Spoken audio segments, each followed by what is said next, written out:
하나님 말씀 봅니다. 구약 성경 사사기 13장 1절에서 5절의 말씀까지 교독하도록 하겠습니다. 1절 읽겠습니다. 이스라엘 자손이 다시 여호와의 목전에 악을 행하였으므로 여호와께서 그들을 40년 동안 블레셋 사람의 손에 넘겨주시니라. 소라 땅의 단 지파의 가족 중에 마노아라 이름하는 자가 있더라. 그의 아내가 임신하지 못함으로 출산하지 못하더니 여호와의 사자가 그 여인에게 나타나서 그에게 이르되 보라, 내가 본래 임신하지 못함으로 출산하지 못하였으나 이제 임신하여 아들을 낳으리니 그러므로 너는 삼가 포도주와 독주를 마시지 말며 어떤 부정한 것도 먹지 말지니라. 보라, 내가 임신하여 아들을 낳으리니 그의 머리 위에 삭도를 대지 말라. 이 아이는 태에서 나옴으로부터 하나님께 바쳐진 나실인이 됨이라. 그가 블레셋 사람의 손에서 이스라엘을 구원하기 시작하리라 하시니. 아멘. 오늘 읽은 말씀 가운데서 14절의 말씀을 함께 읽도록 하겠습니다.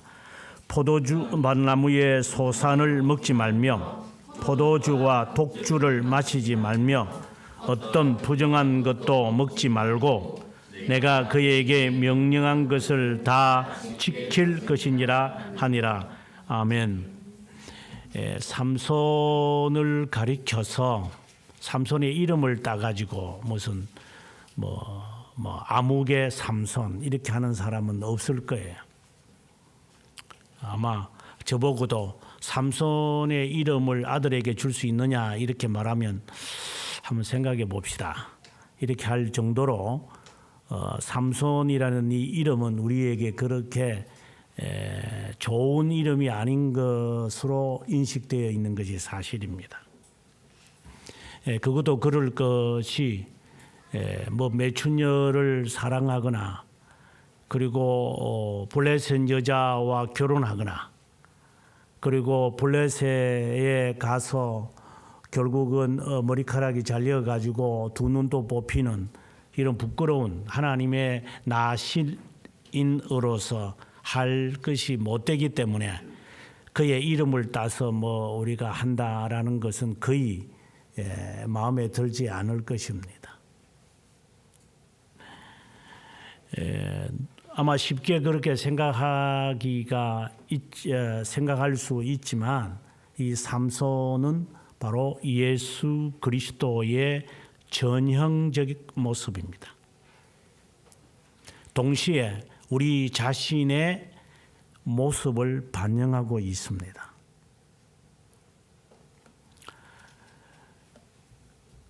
다윗과 같은 사람이나 아브라함과 같은 사람이나 모세와 같은 사람에게서 우리가 예수 그리스도를 찾을 수는 있겠지만 우리가 삼손에게서 예수 그리스도를 찾아내는 것은 쉽지 않을 겁니다. 삼손은 멜기세덱처럼 앞으로 오실 메시아에 대한 전형의 모습입니다. 오늘의 이 말씀을 통해서 삼손의 한 행동 그리고 그의 인생 전체가 나 자신이구나. 그 나 자신인 동시에 바로 나 자신을 파악하기 위해서는 예수 그리스도의 어떠한 모습을 통해 찾을 것인가. 정말 인생 자체가 예수 그리스도를 아는 지식이다. 지식을 갖는 과정이다. 이렇게 파악이 되고 있다면 그 사람은 이미 중생된 자라고 저는 개인적 확신을 갖고 있습니다. 인생에 대한 이 전체의 과정을 예수 그리스도에 대한 지식을 갖는 것이다 라고 하는 것이 아직 낯선다면 자신은 아직 중생에 대해서 개념화가 되어 있지 않는 사람입니다. 내 인생 내가 살지, 내 인생 아직도 꽃도 피지 못했는데 아직까지 그러한 낭만주의에 빠져 있다면 아직 정신을 못 차리는 사람입니다.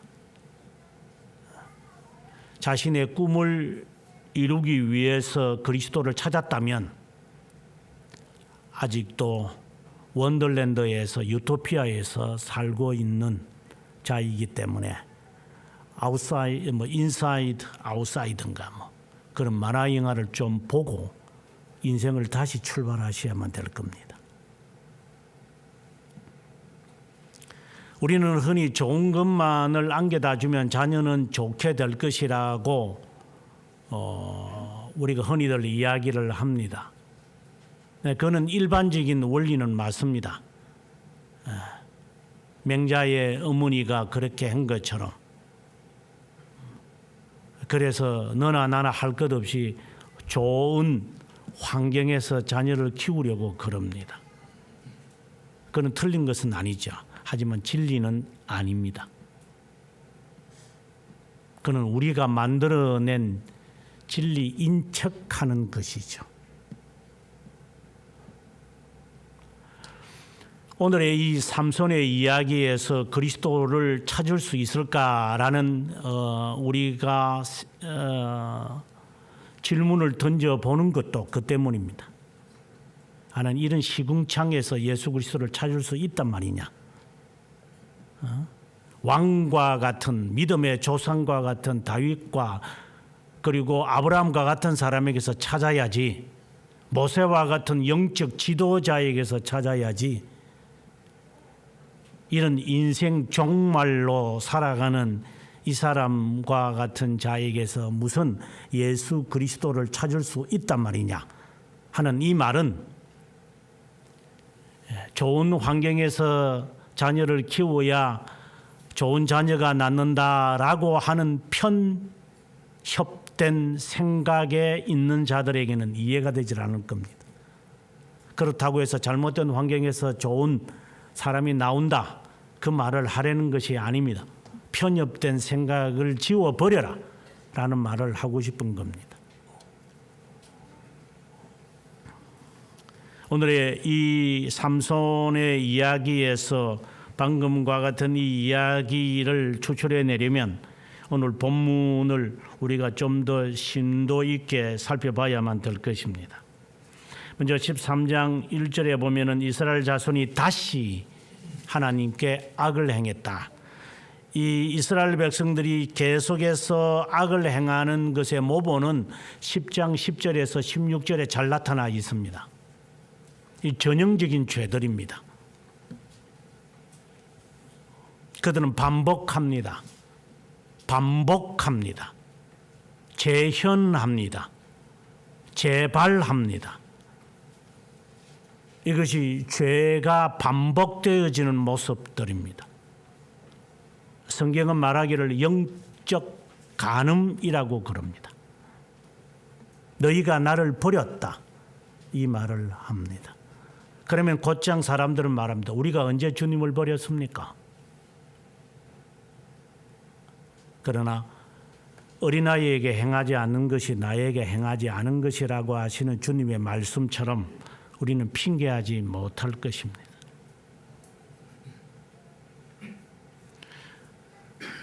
우리 자신에게 물어보면 됩니다. 나는 주님을 버린 적이 없습니다. 가룟 유다와 같은 인생을 산 적은 없습니다. 라고 하지만 이거는 우리의 관습입니다. 관행이고 우리는 언제든지 주님을 버렸습니다.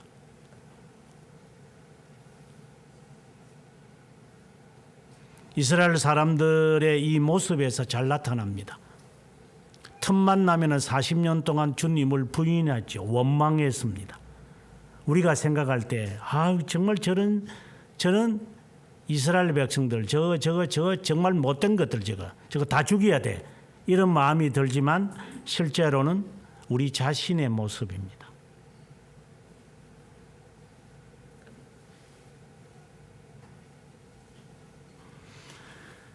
다시 여호와의 목전에서 하나님 앞에 마치 남편 앞에서 다른 여자, 다른 남자와 간음하는 여성이라고 생각하시면 됩니다. 그거는 아마 더럽고 추하지만 우리가 그렇게 한다 이렇게 생각은 해본 적이 없을 겁니다. 나는 적어도 그런 짓은 안 한다. 나는 적어도 간음은 행하지 않는다 라고 하지만 그런 거짓말을 함부로 하고 있습니다.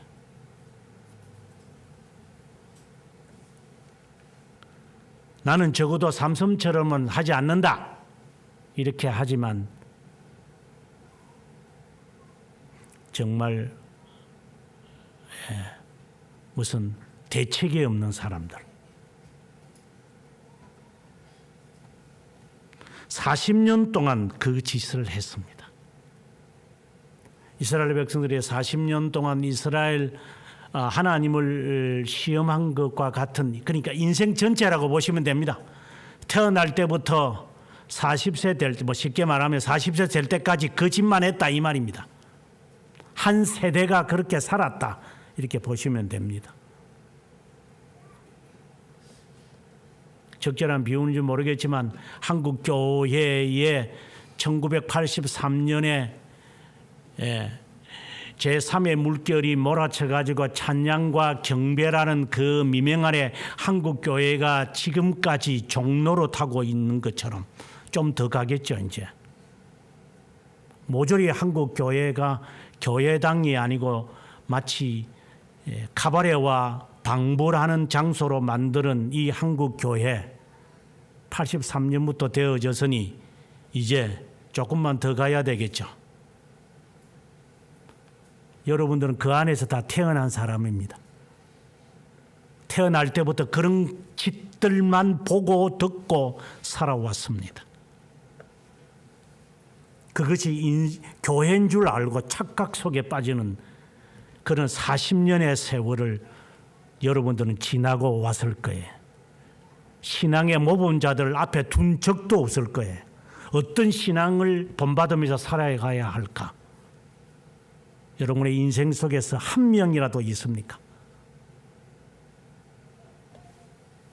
어떤 신앙의 영웅을 담고자 했던 한 명이라도 있는지 스스로에게 물어보세요. 나는 저 사람처럼 살고 싶다. 정말 신앙인이다. 라는 사람이 한 명이라도 아마 없을 겁니다. 제가 다는 하죠.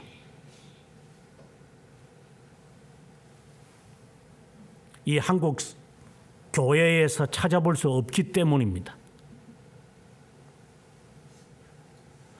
이스라엘 백성의 상황을 이해하기 위해서 방금 제가 말씀드린 겁니다.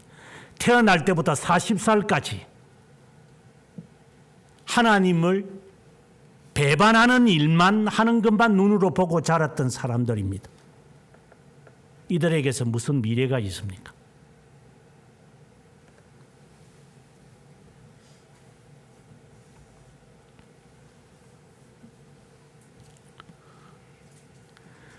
하나님은 이제 구원의 손길을 그들에게 베풀어야만 하게 되어졌습니다. 바로 2절에 소라라고 하는, 소라라고 해서 고등을 말하는 게 아니고 그냥 조라라고 하는 그런 본래 발음은 그렇습니다. 조라라고 하는 그 단지파, 최북쪽에 있는 단지파입니다. 그 단지파에 그냥 아들도 낳지 못하고 평생 지나는, 그러니까 이 시기에서 아무런 40년이라고 봅시다. 자식 하나 낳지 못하고 그저 여기 보면 임신도 못하고 출산도 못하고 이제 그 가정을 주님은 찾아가는 겁니다. 상당히 특이하죠. 네. 마치 아브라함에게 하나님께서 90이 될 때까지 사라가 기다려지는 것처럼 이제는 다 포기했습니다. 90살. 아이고 주님이 오셔서 아기 놓는다고 했을 때 웃으면서 그냥 제 종이나 그냥 아기 놓게 하시면 됩니다. 그냥 저에게 무슨 꿈이 있겠습니까? 라고 하는 사라의 모습을 우리가 기억하면 돼요. 한나도 마찬가지예요. 우리가 이제 사무엘상 1장을 보게 될 때가 오겠지만 아기를 낳지 못하고 뭔가가 일이 풀리지 않는 사람, 그냥 살기는 사는데 기다렸는데 결국은 자식을 못 놓는, 보통 여성들이 한 40 중반 되면은 더 이상 아기를 못 놓는답니다. 물론 특이한 경우도 있긴 있어요. 40 넘어도 50이 가까이에 가도 아기를 놓는 사람들이 있습니다. 제가 미국에 있을 때 40이 됐는데까지 아기를 못 놓아가지고 10년 동안 아기를 못 놓은 제 동기 목사 부부가 있었는데, 근데 어쨌든 40이 되어, 그때 40은 제가 볼 때 나이가 엄청나게 많은 할머니들 같았어요. 제가 30대 중반 34셋이었으니까 40은 저 할머니들 말이야 이런 식이었는데 할머니가 아니고 청춘이다 생각을 그때는 생각이 안 됐습니다. 근데 아기를 못 놓다가 11년째 아기를 낳아서 이름을, 그 친구 이름 성이 원시입니다. 그래서 원더풀, 그래 더블 그 아기 하나 더 낳았습니다. 그래 아들 둘을 낳아가지고 지금 그 애가 벌써 나이가 20살이 훨씬 지났네요.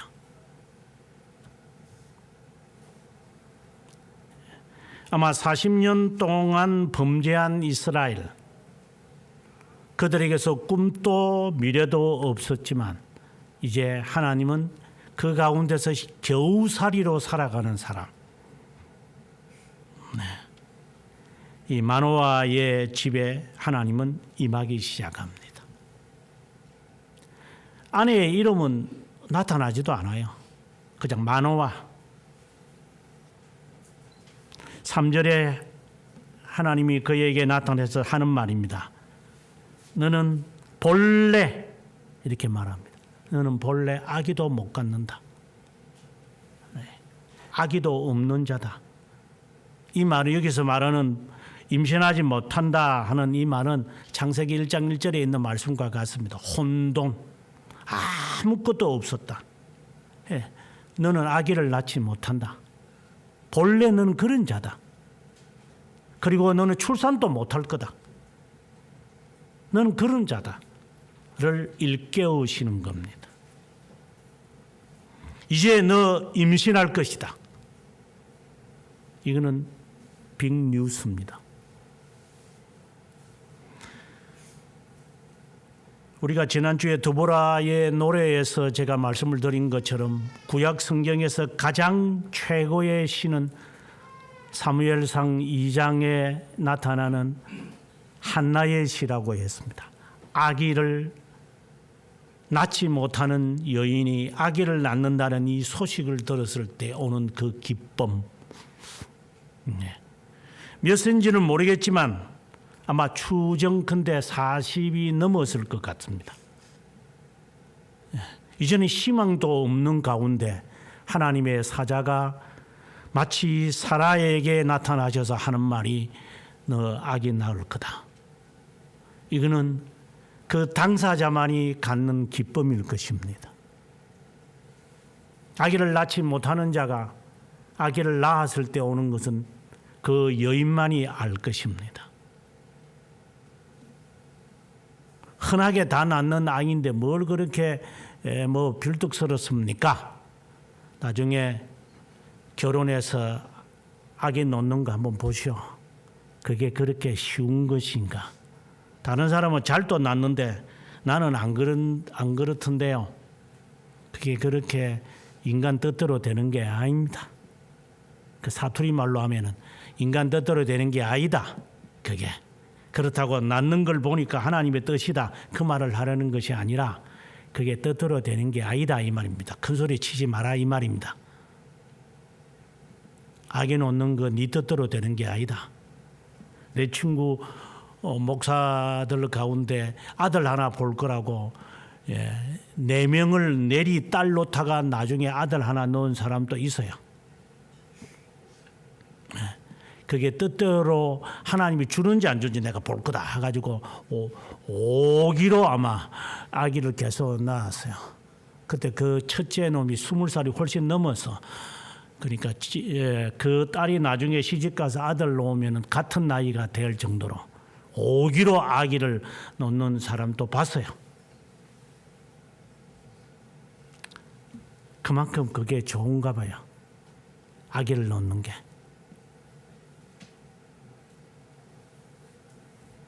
이 사람은 정말 빅뉴스를 들었습니다. 그러면서 4절에 하는 말입니다. 포도주와 독주를 마시지 말게 해라. 부정한 것을 먹지도 말아야 한다. 너는 그 말을 합니다. 그 아기를 낳기까지 그렇게 하지 말아야 한다. 이게 나시린에게 해야 할 그 이야기를 어미에게 이야기합니다. 너가 아기를 정말 낳으려고 한다면 이제 아기를 낳겠지만 포도주, 독주 마시지 마라. 부정한 음식을 먹지 마라. 이 2가지를 그에게 이야기합니다. 그러면서 계속 너가 아들을 낳을 건데 머리를 깎지 않도록 해라. 왜? 태어나면서부터 나실이기 때문이다. 나실인이다. 하나님이 구별된 자이기 때문이다. 사무엘을 연상시키는 겁니다. 블레셋 사람의 손에서 이스라엘을 구원할 자이다. 구원의 시작이다. 바로 이것이 예수라고 하는 말과 같은 겁니다. 네가 아들을 낳을 것이니 그 이름을 예수라 하라 라는 말과 같은 말입니다. 천사가 지금 마노아의 아기를 낳을 것이라는 것을 선언하면서 마치 마리아에게 선언하는 천사처럼 이 아이의 이름을 너는 예수라 하라 라고 하는 것처럼 오늘 하는 말씀이 블레셋 사람의 손에서 이스라엘을 예수할 자이다. 이렇게 이야기하는 겁니다. 그럼 여러분들이 이제 삼손이 예수님의 태어나는 거하고 비슷하네요. 이렇게 아마 연결을 짓기 시작할 겁니다. 이거는 시작입니다. 블레셋 사람의 손에서 예수님은 죄로부터 구원할 자, 이 나실인인 삼손이라는 사람은 블레셋 손에서 예수할 자이다. 이 말입니다. 이 이야기를 들었던 이 여인은 얼마나 놀랐겠어요. 내 지금까지 살아오면서 이런 빅뉴스는 처음 들어봤습니다. 이것은 마치 그 수가성 여인과 같은 기쁨의 이야기입니다. 이것은 아기를 낳지 못하는 사람의 아기를 낳는 그러한 것하고는 비교도 될 수 없을 정도의 이 중생의 확신을 갖는 자가 이러해야 한다는 겁니다. 중생을 경험한 사람들의 가장 공통적인 것은 이 말씀을 선포하지 않으면 내가 답답하여 견디지 못한다. 내가 지금까지 사랑했던 물동이를 버려둘 정도로 내 과거에 이것을 내가 청산할 정도로 내가 이 장소를 떠날 정도로 그러한 것이 지금까지 우리에게 없다면 우리 자신에게 물으십시오. 당신은 아직 중생이라는 단어를 이해하지 못할 겁니다. 다른 말로 말하면 유기된 자일 가능성이 다분하다라고 말하는 겁니다. 그러나 하나님은 언제든지 은혜를 베푸시기 때문에 우리는 그 여지를 지금 남겨놓고 있는데, 내일 살 확신이 있으시다면 그 여지가 있다고 보시면 됩니다.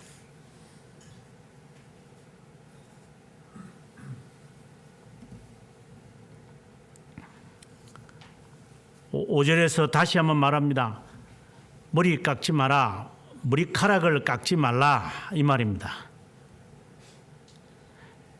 이제 이 말씀이 여러 가지로 해석이 될 수 있겠지만, 간단하게 이야기를 하면 천사가 마리아에게 와서 예수님의 잉태 소식을 이야기하는 것이라고 떠올리시면 가장 정확한 해석입니다.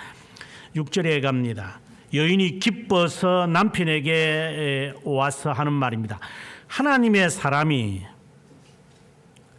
내게 오셨는데 그 모습이 하나님의 사자의 용모 같아서.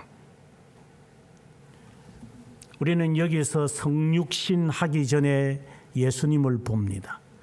예수님 스스로가 지금 나타나셔서 자신에 대하여 계시하는 이야기입니다. 이거는 놀라운 이야기입니다. 나그네를 영접하는 아브라함에게 주님이 직접 나타나셨습니다. 네 아내가 아들을 낳을 것이라고. 주님이 주님의 통보를 하시는 겁니다. 네 아들은 예수가 될 거다. 이 말에 대해서 깨달음이 있는 사람의 그 감격은 뭐라고 말해야 될까? 바로 나다. 내가 이렇게 태어날 것이다. 블레셋의 손에서 건져낸 것처럼 블레셋의 손에서 건져내는 이 아이를 보면 나를 떠올려라.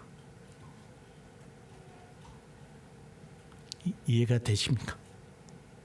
주님이 직접 나타나셔서 나다.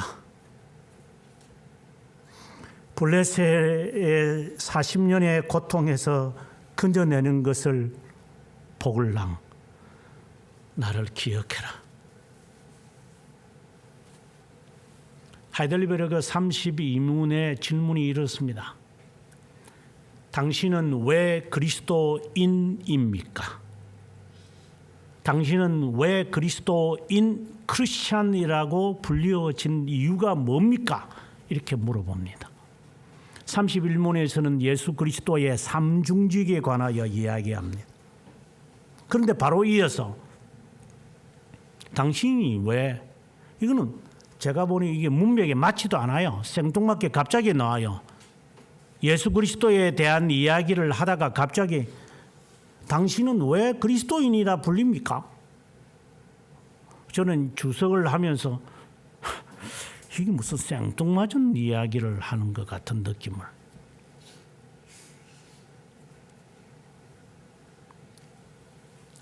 그리스도인이라고 하는 그 이야기를 하기 전에 그리스도 기름 부음을 받은 자인 그리스도가 당신의 유일한 구세주입니까?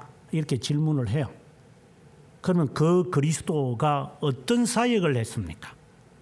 우리가 잘 아는 선지자, 제사장, 그 다음에 왕, 이 세 직책을 그분이 하셨다. 그래서 32문에 와서 그러면 당신이 그리스도인이라고 한다면 당신은 그 일을 해야 되는 거 아닙니까?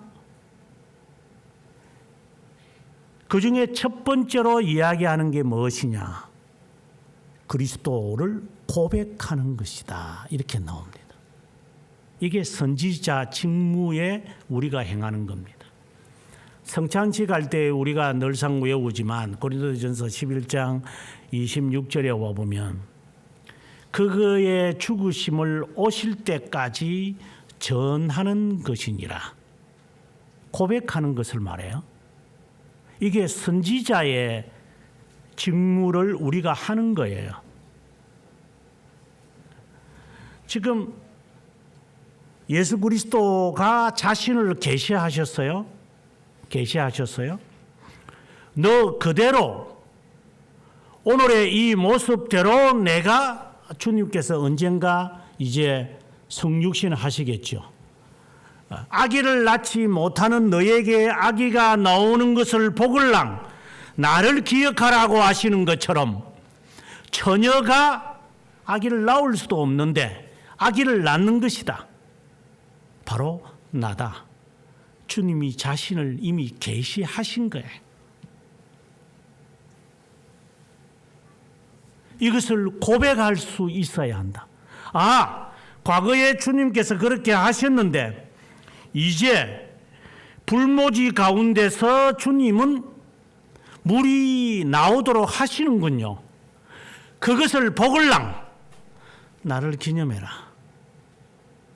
나를 고백해라. 기분이 너무 좋아. 내가 참 잘났는가 봐. 라고 해서 기분 좋게 막걸리나 맥주 마시지 말고 정신 똑바로 차리고 이거는 하나님이 하시는 것이었어. 라고 고백할 수 있어야 한다. 이게 성찬에 임하는 자신의 자세의 첫 번째입니다. 이게 선지자의 일을 하는 겁니다. 물론 그것이 이제 확대되면 전도도 나오고 그렇겠죠.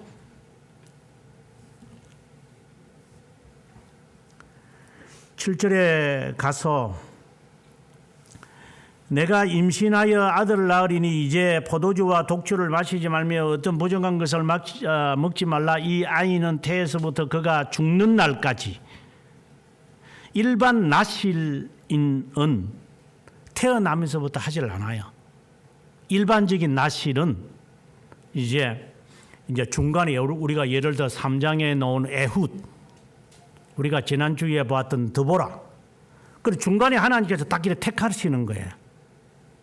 택해가지고 하나님의 사역을 딱 하게끔 만들어요. 기드온. 그런데 태어나면서부터 하는 것은 상당히 독특한 거예요.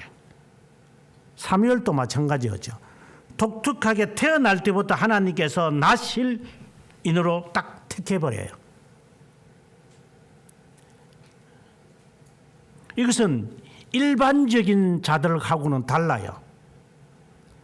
그렇다고 해서 중간에 나는 태어날 때부터 나는 목사 되기로 되어 있습니다. 나중에 예수 믿어서 은혜를 받아서 목사 되겠다. 그런 사람하고 비교하라는 게 아니라 이거는 예수 그리스도를 상징하기 때문이에요.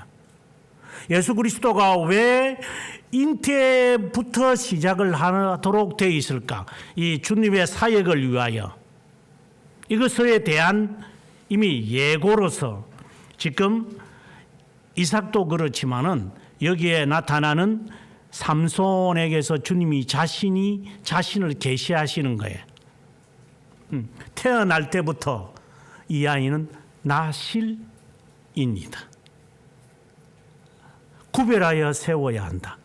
이 말은 본래 아기를 낳지 못하는 너였지만 하나님이 너에게 너의 몸을 빌려서, 이것도 상당히 조심스러운 말이지만 어쨌든 너의 몸을 통하여서 낳게 되어질 이 아이는 임마누엘이라 하리라 라는 천사의 말과 지금 하나님 스스로가 자신이 지금 이 마노아의 아내에게 계시가 하시면서 내가 이렇게 세상에서 시작할 것이다 라는 통보와 같은 맥락을 지금 갖고 있는 거예요.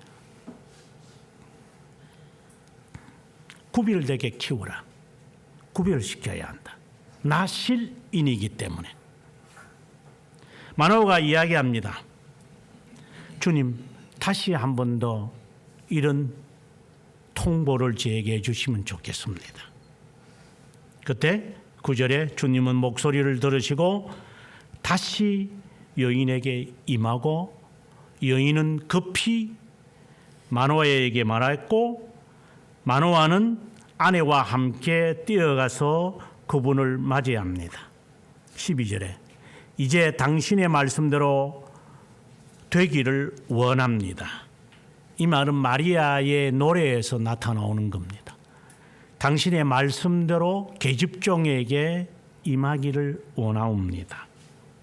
이것은 예수 그리스도를 맞이하는 사람들의 공통적인 이야기입니다. 당신의 말씀대로 되옵소서. 예수 그리스도를 쉽게 말해서 자녀를 낳을 수 없는 여인이 천사의 통보를 받으며 말할 수 있는 최고의 답변, 고백입니다. 주님의 죽으심을 오실 때까지 선포하는 것과 고백입니다. 이 고백은 공통적인 겁니다. 주님의 말씀대로 계집종에게 임하기를 원합니다. 우리 자신이 이런 고백이 있는지 여러분 스스로가 살피시기 바랍니다. 당신의 말씀대로 되어지기를 원합니다. 주님은 계속해서 보이시지요. In His Step이라고 하는 그 책에 보면 쉘던이 저는 쉘던을 좋아하는 사람은 아니지만 조금 하지만 그의 의도는 그렇지는 않죠. 예수님이라면은 어떻게 하셨을까? 라고 하는 이 질문을 던져서 미국인들에게 상당히 그 동기부여를 시켰던, 그래서 펩시콜라라고 하는 사람이 등장을 해가지고 펩시콜라가 아니고 펩시 목사인데 이 사람이 등장을 해서 주님 좀 있으면 임재한다 이렇게 해가지고 야단 법석을 한국에도 끼쳤던 적이 한번 있었습니다. 이제 그렇게 가면 이것은 이제 지나친 것이지만, 그러나 항상 하나님의 이 말씀의 임재 가운데 있는 것, 어느 사람이 주님 한 번이라도 주님 보고 싶어요 이렇게 만나고 싶다니까 그 책에 보면은 이제 그런 뚱딴지 같은 소리가 나와요. 그래, 그러면 내일 내가 방문하마. 그래서 이 사람은 막 집도 청소하고 깨끗하게 해서 이제 손님 오면 그러잖아요. 먼지 털고 막 그러죠. 근데 주님이 오기는 뭘 와?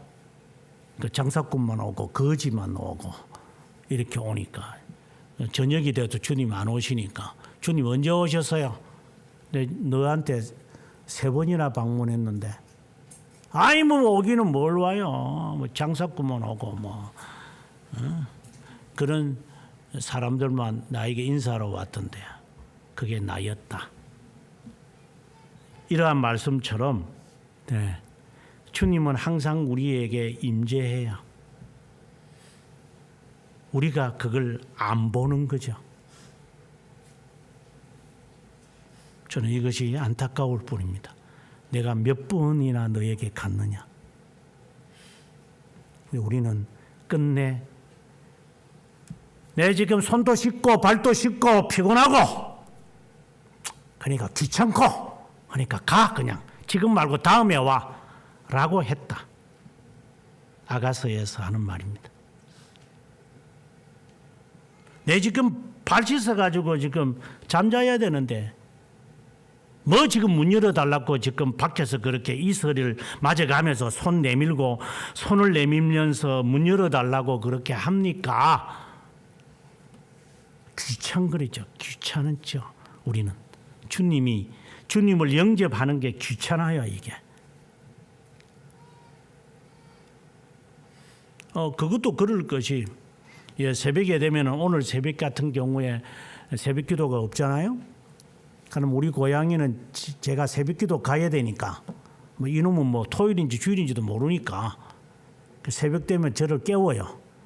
하면서 정말 짜증나는 이 동물 이게 일어나라는 거죠. 일어나서 그들의 말은 동일해요.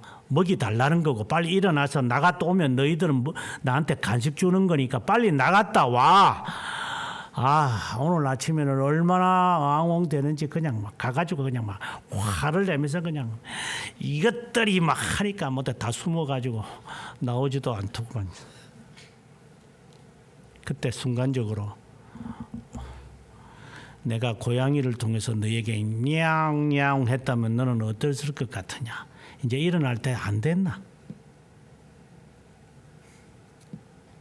이제 그런 생각을 떠올리라 이 말입니다. 주님이 몇 번이나 나에게 임재했는지 우리가 기억하지 못할 정도다. 그만큼 우리의 마음이 문이 닫혀 있다는 거겠죠. 그런데 여호와의 사자가 그에게 했던 말 똑같이 지금 3번이나 반복합니다. 14절에 포도주 소산 먹지 말고 독주 마시지 말고 부정한 것 먹지 말고 명령한 것을 다 지켜 행하라. 나시리는 포도주 독주 마시지 마라, 부정한 것 먹지 마라, 머리카락 깎지 마라 하는 이러한 것들은 나시린에게 임한 것이고, 너가 나시린을 너가 뵙는 너로서는 여자가 머리 안 깎을 수는 없으니까 독주 마시지 마라. 우리가 임신을 하면 여성들이 아이에게 악영향 끼친다고 음식 그걸 먹는 거 조심하더라고요. 그래서 그렇게 담배 피우고 싶은 사람도 담배도 안 피우고 말이야, 커피도 안 마시고 그래서 먹고 싶은 것을 이제 먹어야 될 도록 이렇게 속에서 막 나오는 것이 있다 그러는 말. 그래서 그거 먹어야지, 먹기 싫어도 먹어야지. 그걸 그렇지 않고 네 먹고 싶은 대로 먹으면은 이 아이가 우리에게서 내뱉어 내잖아요. 확 내뱉어 버리죠. 이것은 다른 말로 한다면 너가 그리스도를 모신 성전이라고 생각을 하면은 아무거나 네 입에 집어넣나. 이 말은 소욕을 따라 살아가나 이 말입니다. 주님을 모셨다면 예수 그리스도가 내 안에 있다고 적어도 너가 착각이라고 한다면 그렇게 못할 거다. 처녀 때는 네 할 짓 다 하지만 이제 아기를 낳을 때는 가고 싶은 데도 못 가요. 입는 마음대로 못 입어요. 그리고 하고 싶은 것 다 하지 못해요. 그는 아기를 배워 넣은 사람이나 아기를 낳은 사람은 다 할 수 있는 이야기. 이게 상식이에요. 이거는 그리스도로 중생된 사람은 상식적인 이야기를 지금 제가 하는 거예요. 구별된 삶을 살아라. 구별된 것을 취해서 먹고 살아야 한다. 네 하고 싶은 대로 하는 게 아니다.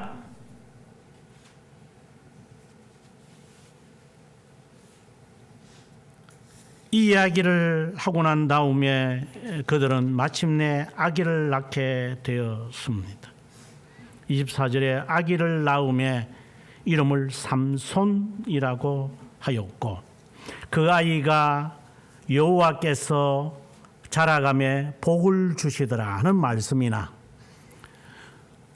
누가복음 1장 마지막 절에 나오는 것처럼 예수 그리스도가 키가 자라고 지혜가 자라가요 하나님과 사람 앞에서 사랑스러워져 가더라 하는 말씀과 같은 거예요. 13장은 바로 누가복음 1장을 의미하는 듯해요. 태어나는 것은 삼손이 예수님의 모습이랑 하고 비슷하네요. 그러면 그 다음에 삶은요. 14장 1절에 보게 되어지면은 삼손이 블레셋 땅으로 가서 한 여자와 결혼하겠다 그래요. 부모가 볼 때는 말도 안 되는 이야기. 너 지금 정신이 있나 없나 지금. 나실인이 어떻게 블레셋 여자하고 만나자마자 결혼하겠다고, 이게 말도 안 되는 이야기를 하고 있는 거예요. 이방인하고 결혼하라는 말이 아니라 예수 그리스도의 삶을 보시면 이해할 거예요. 아니, 랍비라고 하는 사람이 어떻게 매춘녀와 함께 식사하며 바리새파 저 세리와 함께 할 수 있단 말이냐? 바리새파나 사두개파나 그리고 율법사들이 예수님에 향하여 공격인 게 이런 겁니다. 어떻게 이방인들 가운데 살 수 있어요? 저런 자들은 천박한 자들인데 주님은 그들과 함께해요. 지금 삼손은 여러분 보시면 이스라엘 사람들을 위하여 사사가 된 사람이에요. 그러면 지금까지의 사사들은 그들을 위하여 전쟁을 치렀어요. 이게 상식이거든요. 그런데 그들은 중간에 나실인이 되어진 것이고, 그런데 이 삼손은 태어날 때부터 되어졌고 블레셋 나라 안에 직접 들어가 버리는 거예요. 이게 우리가 싸워가지고 이기게끔 만들어야 되는데 블레셋 나라 안으로 들어가서 그들과 함께 더불어 살아가는 이것, 죄인 가운데 주님이 들어오시는 거예요. 죄인의 모습으로 주님이 오신 거예요. 이게 이상하게 여기지죠, 바리새파들에게는. 어떻게 나사렛에서 태어날 수 있단 말이냐? 다윗의 후손이라면 베들레헴에서 태어나야지. 말구 위에서 태어나는 게 그 말이 되느냐? 이해가 될 수 없는 왕이라고 생각이 들었지. 어떻게 천한 신분으로 그가 태어날 수 있단 말이냐? 일반 상식으로서는 이해가 되지 않은 부분, 이것은 우리가 그 흉내를 내라는 것이 아니라 이 흉내 낸 사람이 지금도 있죠. 과거에 예수님께서 이런 죄인들과 함께 했다고 그래서 본인이 지금 김아무개 어느 목사죠. 뉴라이트를 이끌어가는 그 목사가 과거에 나도 예수님처럼 흉내 내겠다 이래가지고 그 588 번지에 가가지고 그들과 함께 지내기도 하고 그리고 능마주의, 지금은 종로의 을지로에 있는 능마주의들이 다 몰아가지고 여기에 백사, 여기 중계된 게 백사 마을도 보내기도 하지만 당시에 그 능마주의들이 너무나도 진짜 지저분하고 더럽고 추한 데가 이 종로 을지로였거든요. 여러분들은 40세 이하들은 상상도 못하겠지만 하여간 더럽고 추했어요. 냄새나고. 그러한 동네 사람들 다 청소해가지고 다 보내가지고 지금처럼 이렇게 다 만든 것이 이 서울 청계천이잖아요. 청계천 위에 또 고가도로가 또 있어가지고 그 고가도로 지나가면서 보면 아이고 그 종로 그 길거리가 아이고 지금 생각해 보면 추져 보여 진짜. 지금은 깨끗해진 모습들이지만. 이 젊은 사람들이 그런 걸 전혀 기억하지 못하니까 지금 저렇게 까불까불거리고 있지.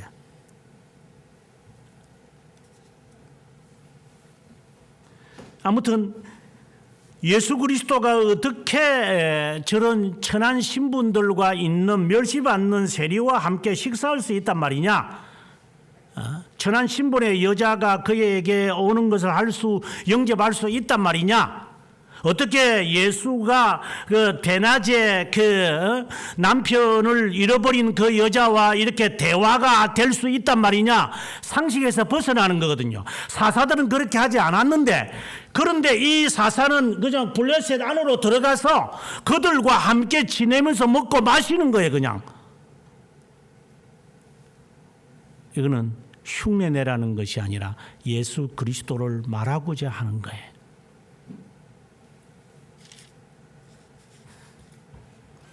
삼손은 어찌하든지 블레셋 사람들을 죽이려고 하는 것이었습니다.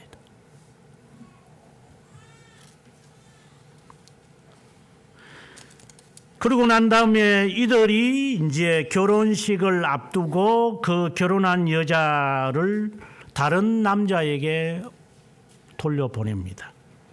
이것이 하나의 이제 빙거가 되어 가지고 이제 이 삼손은 블레셋 사람을 쳐 죽일 수 있었습니다. 잘 들으셔야 됩니다. 천한 신분으로 난 그 자가 그 여인과 함께 결혼한다, 결혼 안 시킨다는 것은 알고 있어요. 뻔한 것이에요. 그래서 그 여자를 수수께끼로 통해 가지고 다른 남자에게 주버린 것을 이유로 내세워서 이 블레셋을 죽일 수 있는 근거가 된 거예요. 그러면 삼손의 이 전략을 깨달을 수 있을런지. 여러 선지자들과 여러 율법을 주님이 아무리 말을 해도 이스라엘 사람들은 깨닫지 못합니다. 다 죽여버립니다. 내가 암탉이 새끼를 품으려고 몇 번을 내가 시도했느냐? 너희들이 들어왔느냐? 이제는 하나의 방법밖에 없습니다. 그 방법은 삼손 스스로가 이들의 손에 죽는 겁니다.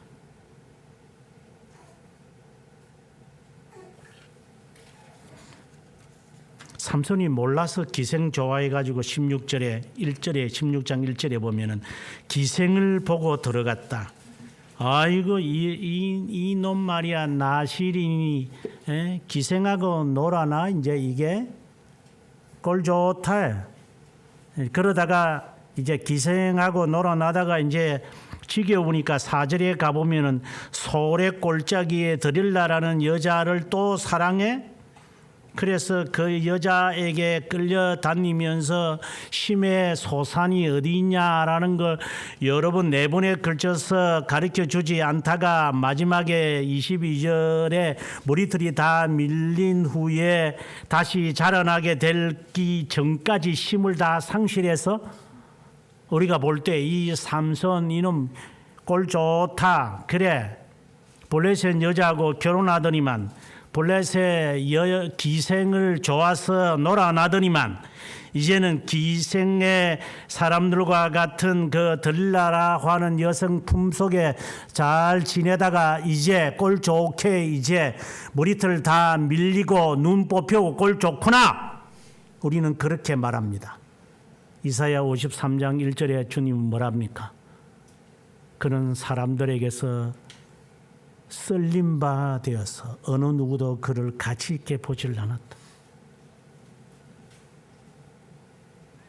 누가 예수님을 예수님으로 봅니까? 우리 자신을 되돌아봅니다. 우리는 예수님의 고운 모습이 있어서 주님을 우리는 영접했습니까? 잘 되기 위해서 우리는 예수 믿었습니까? 팔자 고치려고 예수 믿었습니까?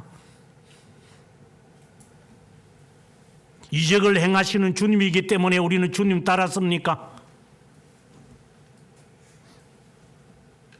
수많은 무리들이 주님을 따릅니다. 병 낫기를 위해서, 가화만산성 되려고, 바르게 한번 살아보려고 우리는 예수 따르는 사람들 수많이 봅니다. 예수님 사랑해요라고 그럽니다. 어떤 예수를 사랑하는데요?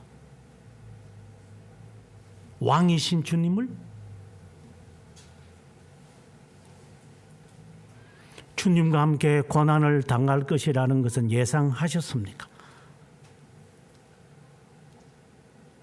주님과 함께 십자가 지겠다는 것을 알고 있었습니까? 예수님을 따라다니겠습니다 라고 이야기를 했을 때 주님께서 그를 바라보시며 하는 말이, 장사 지내고 나를 따른다며? 예, 그러면 죽은 자가 죽은 자를 묻고 너는 나를 따라야지. 장사도 못 정게끔 하시는 주님인데 어떤 일이 발생할 줄 알고 예수 믿습니까? 네 부모까지 미워해야 될 텐데,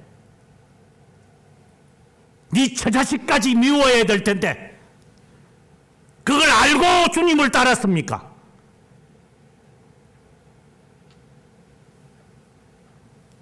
지 새끼 잘 되게 하려고 예수 믿었지. 내 일 잘 되려고 예수 믿었지. 내 새끼 죽이려고 예수 믿었습니까? 어느 누구도 그런 자가 없을 겁니다.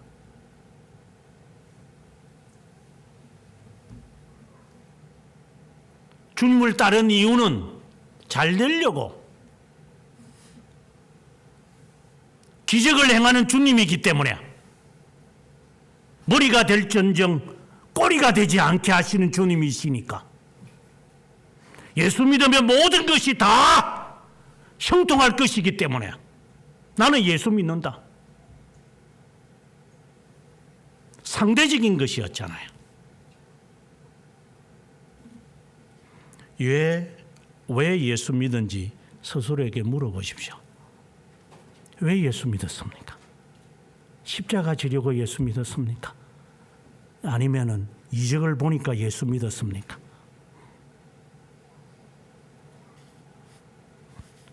삼손이 드릴라 하고 놀아나니까 그렇게 정오스럽습니까? 삼손이 기생하고 놀아나니까 그렇게 추잡스럽습니까? 그렇다면 예수님이 내가 너희에게 칼을 줄로 온 줄로 모르느냐라는 말씀은 쉽게 이해됩니까?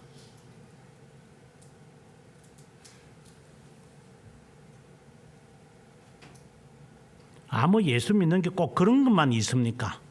예, 그런 것만 있습니다.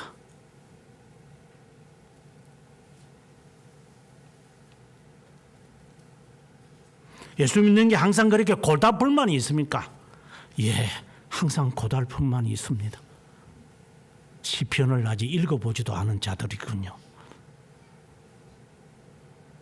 시편에 있는 말씀 다리 드러내고 몸빼 입고 춤추라고 하는 것만 눈에 보이죠. 소고치며 기타 치는 것만 눈에 보이죠. 어떤 고통 속에서 그 찬송이 나오는 것은 전혀 읽어보지도 않을 거야.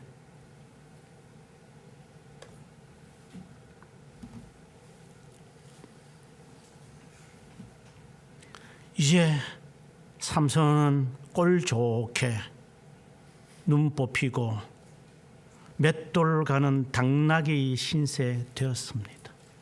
꼴 좋습니다. 많은 자들이 예수님을 향하여 그렇게 말할 것이라고 했던 이사야 말씀과 동일합니다.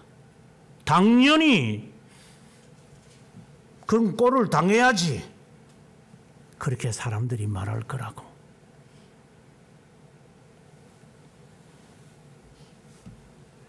이제 머리카락이 자라나기 시작을 했습니다.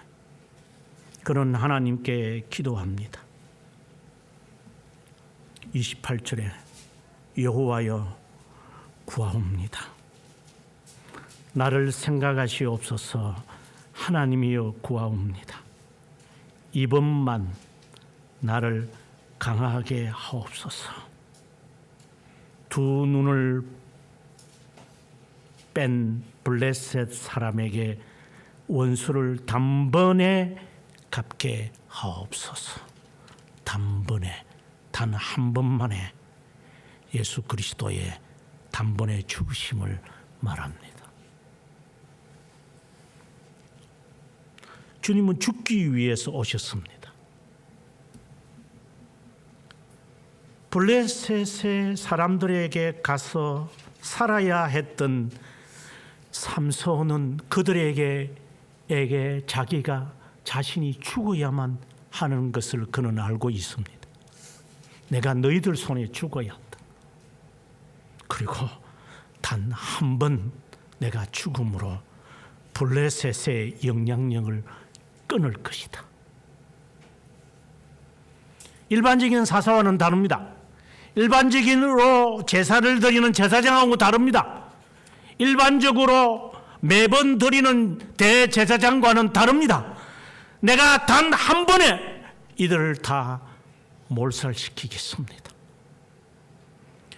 내 부모로부터 내 형제들로부터 나는 쫓김을 당하는 자였습니다.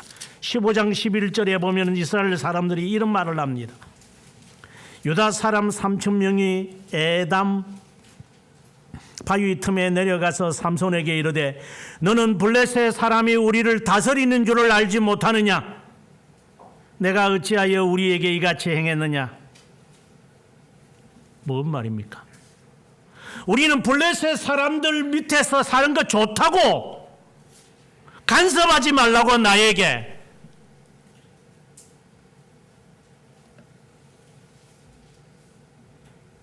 너 때문에 블레셋 사람들이 쳐들어오지 않느냐고. 그러니 빨리 내려와.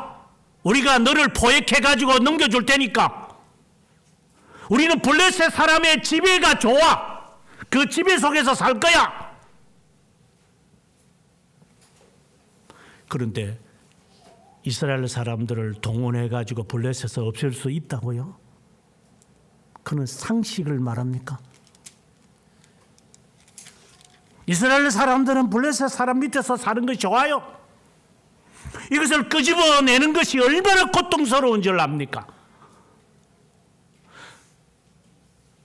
하나님의 선택된 자들을 일반인들 가운데서 살아가는 이 버리장머리들, 이 관습, 관행, 습관, 옛모습, 옛사람, 이것에서 끄집어 당겨내는 게 그렇게 쉬운 줄 압니까? 믿음은 구원받는다고 어느 사기꾼이 그따위 소리를 내요. 믿음이 뭔지도 알고 있나니까.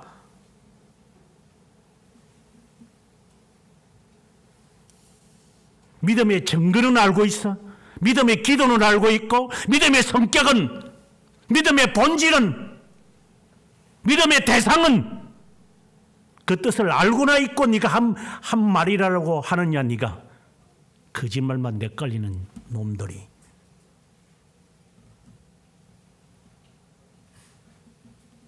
그 속에서 여러분들은 40년 동안 살았어요. 그 불의작물이 고치려는데 쉬울까 싶어요. 예수 팔아먹지요. 삼손은 그것이 좋았어요. 나를 팔아먹어라. 내가 블레셋 가운데 지내마. 이들을 몰살시키기 위해서는, 이들을 단 한 번, 이들을 죽이기 위해서는 백성들 가운데서 조롱받는 것이 차라리 낫겠다.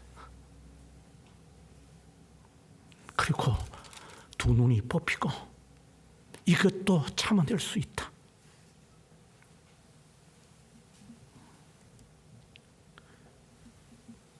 언젠가 그런 말도 했지만 저희 모친이 이제 나이가 들면서 한 60 넘으시니까 귀가 잘 안 들린다고 그래서 보청기 사드리겠다니까 사지 말라고 그래요. 아이 어머니 그 뭐 전화 들면은 뭐 소리가 안 들리셔가지고 좀 큰 소리 말해. 그 듣는 것도 귀찮으니까 보청기 하세요 이러시니까 나 목사 내 지금까지 쓸데없는 소리 듣다가 60평생 지냈는데 남은 인생 또 쓸데없는 소리 들으면서 지낼까? 듣기 싫다. 잘 들리면 뭐 할 텐데 안 듣는 게 차라리 낫지.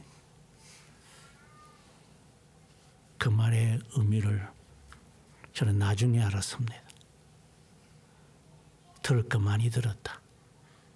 쓸데없는 말들. 쓸데없는 말 듣고 화내고, 쓸데없는 말 듣고 편협심 갖고, 쓸데없는 말 듣고 조잘거리면서 그 말만 듣다가 지금 평생 살았는데 또 들을까? 차라리 귀머거리가 낫겠지. 아직 이해가 안 되시죠?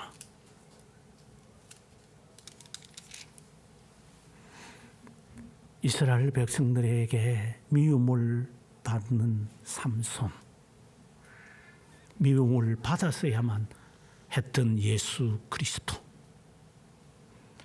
그들이 붕괴하여서 어떻게 하면 예수를 죽여야만 되겠느냐고, 자기들의 죄들을 덜먹이는 저놈, 저거 지가 하나님의 아들이라고 하는 놈, 저놈 죽여버려야 되겠다고, 그것도 잔인하게 찢어 죽이겠다고, 이 정오심이 있었던 것처럼 예수 그리스도가 세상에 오셔야만 했던 것도 이것이 그들에게는 증거가 될 것이기 때문에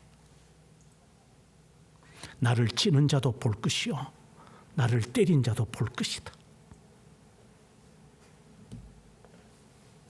증거가 되기 위하여 주님은 십자가 지신 거예요.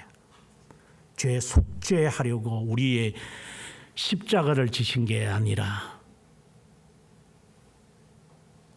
그래서 예수님이 우리의 죄를 위하여 십자가 지셨으니까 이제 그 덕분에 한번 잘 살아보겠다고 하는 그런 이스라엘 백성들과 같은 존재가 되게 하기 위하여 죄 용서는 하나님이 하시는 것이요, 제사를 드림으로 속죄가 되는 게 아니고, 그들은 이 제사를 드림으로써 죄에 대한 고백, 앞으로 오실 메시아가 이렇게 처절하게 죽을 것이라는 것을 알면서 그들은 제사를 드렸어요. 속죄를 위해서 의식을 한 것이 아니라 하나님의 말씀을 분명히 알고 따르십시오. 속죄는 주님이 이미 하신 것이고, 안 믿는 자들에게는 증거가 되기 위해서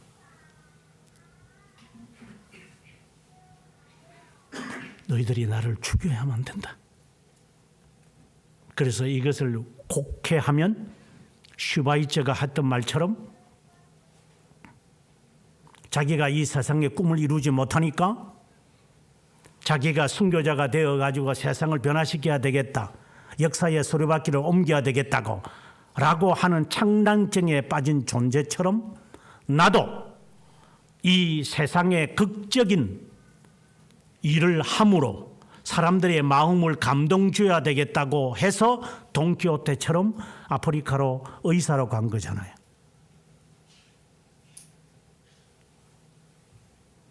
이 세상에 몇 주 전에 제가 설교하면서 돈키호테와 같은 자들이 얼마나 많은데 그들에 대한 증거잖아요. 주님의 십자가는. 그 십자가는 하나의 증거가 되어서 너희들이 나를 죽인 것이다. 하지만 주님은 자발적으로 자신을 내어놓으신 것처럼, 블레셋 사람들이 죽인 것처럼 보이지만 주님, 삼손은 자기 스스로 어디에 가야 되겠느냐고, 그는 기둥을 무너뜨리고 그 안에서 자살하기를 원했던 겁니다. 이것이 그가 소명을 받은 나시인의 꿈이었기 때문에 누가 이해했어요? 부모도 이해 못하죠. 주님과 삼손만 이해하는 거예요. 여러분이 이해됐었어요? 몹쓸 놈, 블레셋 사람들하고 놀아난 놈, 저런 놈, 두 눈 뽑힌 놈, 나중에 회개해서 죽어서 세상을 한번 바꾸어 보리라고 하는 그런 슈바이처와 같은 그런 창랑증에 빠진 놈, 이렇게만 삼손을 치부했겠지만 삼손이야말로 주님이었어요.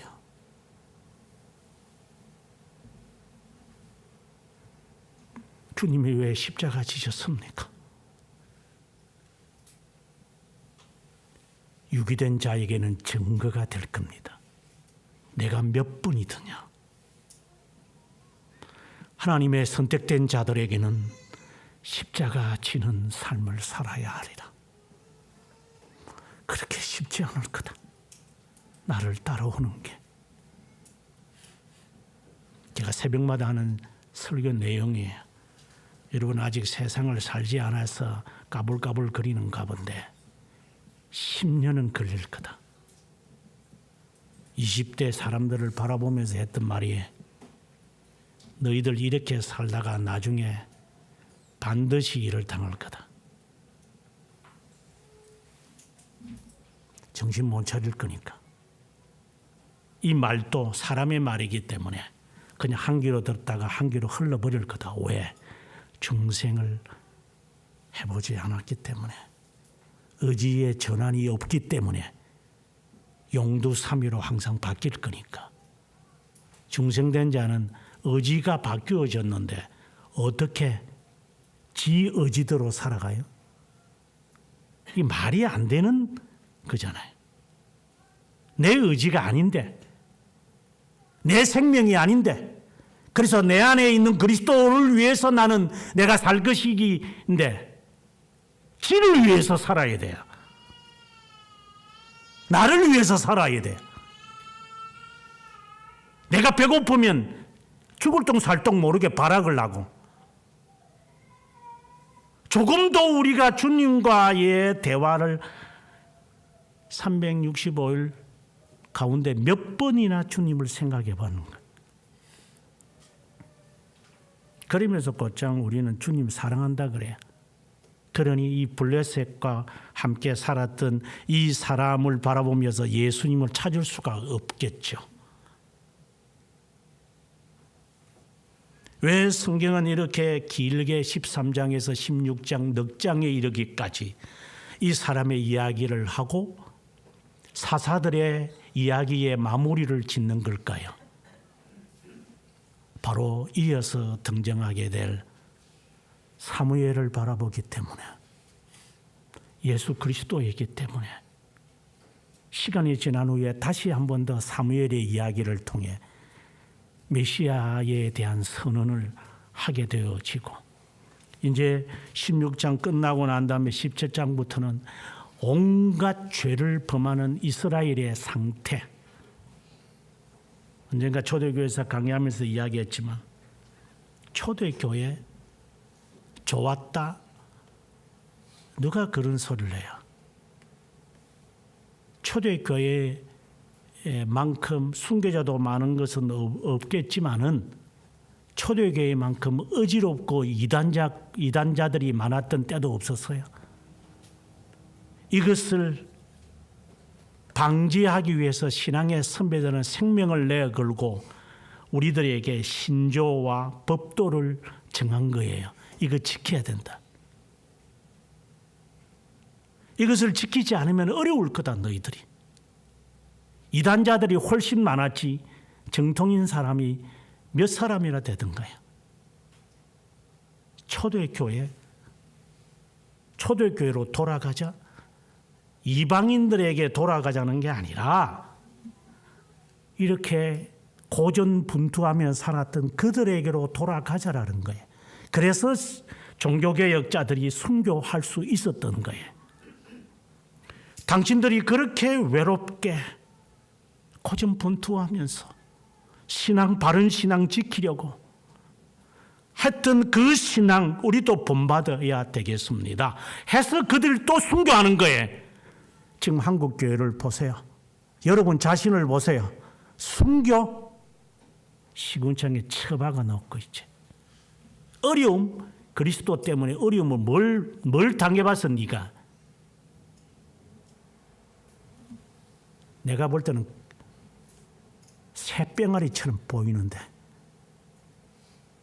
날라리 듣처럼 앞에서 노래는 부를 줄 알지.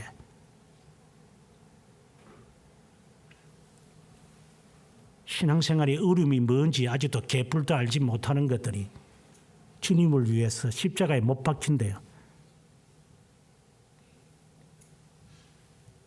그런 거짓말만 내깔리는 자들, 주님을 위해서 뭘 해봤는데 네가? 큰 소리만 치는 놈들.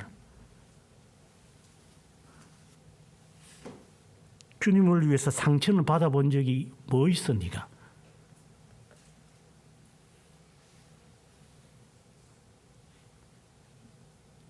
블레셋 가운데 살아갈 수밖에 없었던 삼손이야말로 예수님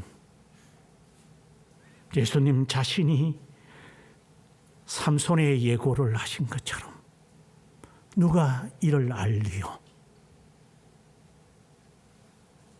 3,000명이 몰려와서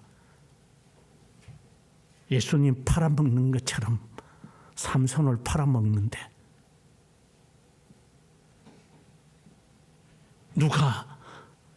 그가 예수님이지 누가 고백할 수 있습니까? 당신입니까?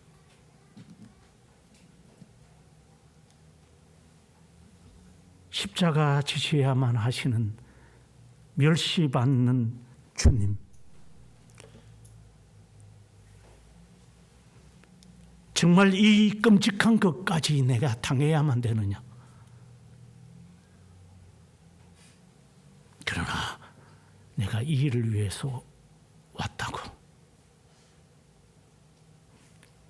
주님 진정 사랑하길 바랍니다.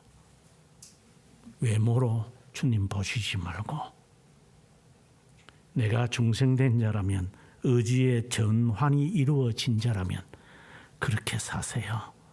옛 습성 빨리 고치세요. 유기된 자는 어렵겠지만 쓸 짝이 없는 거 고칠 거, 앞으로 고칠 거라면 미리 고치십시오. 그것이 그렇게 힘들다면 쉽게 살다가 지옥 가시면 됩니다.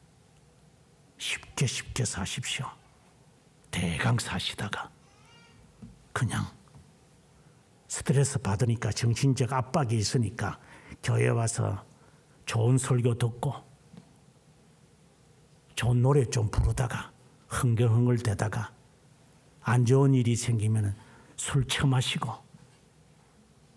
그리고 기분 나쁘면 교회 안 갔다가 기분 좋으면 흥분이 되면 좋아가지고 날랄랄랄 하다 방언 한번 했다가, 그래 신앙생활 그렇게 사세요.